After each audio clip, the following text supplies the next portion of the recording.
UFOs began to appear at missile test ranges, often during launches designed to improve the performance and reliability of America's ICBMs and the deadly warheads they carried. Occasionally, those aboard the UFOs did more than watch the tests. While the exact date remains uncertain, sometime in the fall of 1964, an incident occurred at Vandenberg Air Force Base, California, which has come to be the best-known, most astonishing example of deliberate UFO interference with our nuclear weapons systems. Although the case is still classified top secret, a former Air Force officer, Dr. Robert Jacobs, has openly discussed it.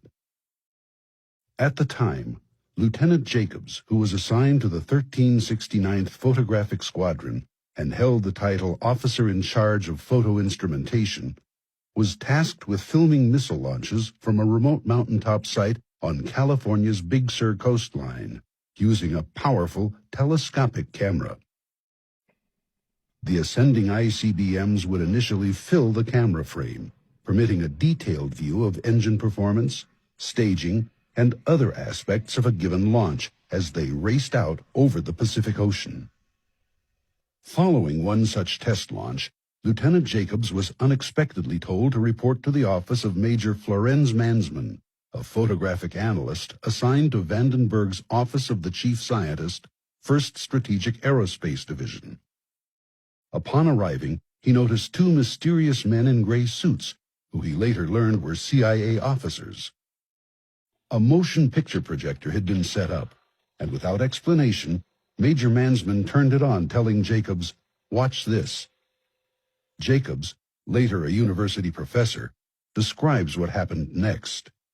On the screen was the film we had shot. The nose cones separate. The chaff flew out in front of it. We saw this as obviously reflections of light rippling like that. And then we saw the dummy warhead flying along. It's going between 6,000 and 8,000 miles an hour at that point, and it's on the fringe of space. And suddenly, into that frame, an object flew in, chasing the chaff, the warhead, and so on, at the same speed. And in polar orbit, it fired a beam of light at the warhead. The beam of light struck that. The object flew up, shot another beam of light at the dummy warhead, went around, shot another beam of light at it, went down, shot a beam of light, and then flew out the same way to come in, at which time the dummy warhead fell out of the frame. The lights came on, and Major Mansman said to me, "Were you guys screwing around up there?" And I said, "No, sir." And he said, "What was that?" And I said, "It looks like we got a UFO." And he said, "Lieutenant Jacobs, you are never to speak of this again. It never happened."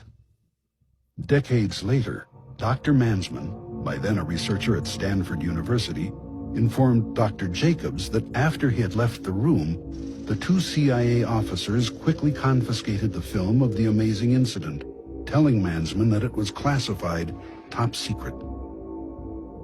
Mansman also confirmed, in letters to various researchers, that before the film was whisked away, he had conducted an extensive frame-by-frame analysis of it using a magnifier, which revealed the UFO in great detail.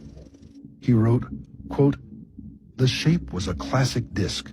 The center seemed to be a raised bubble. The entire lower saucer shape was glowing and seemed to be rotating slowly.